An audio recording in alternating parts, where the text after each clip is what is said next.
This is legitimately one of the stranger officiating decisions and circumstances I've ever seen. And it happened, of course, in one of the biggest college football games of the season, officials stepping in and changing a game. Or did they? So, late in the third quarter, Georgia quarterback Carson Beck, we've talked about Georgia so many times on the channel, throws his third interception of the night to Jaden Barron, who returns it to Georgia's 9-yard line. But wait, the officials call a phantom defensive pass interference penalty on Barron, which, I just said it, it's extremely questionable as both Barron and Georgia wide receiver Arian Smith were engaged in contact at the top of the route. What should have been a no call gets a huge interception negated and momentum stopped. But wait, just when you thought Texas players were pissed about the call, as well as the coaching staff, it didn't match the fans as the Texas student section started throwing bottles all over the field, causing a delay. Head coach Steve Sarkisian gets fans to stop, and the officials get together and actually decide to reverse the call,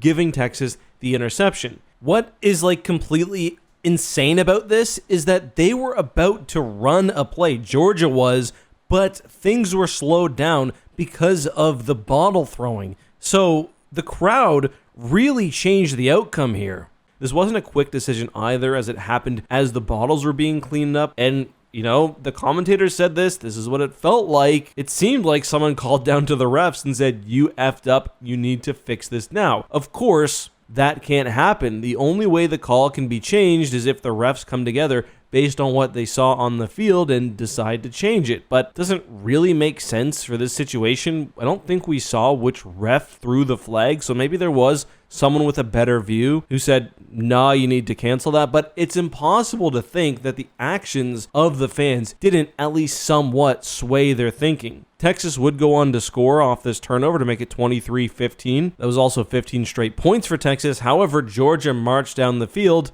and Travis's brother Trevor Etienne would score a 1-yard touchdown run, keeping the game interesting, 30-15. There's still 10 minutes and 30 seconds left as of the time I'm recording this, but let me know your thoughts on the situation, the call, and everything else down below.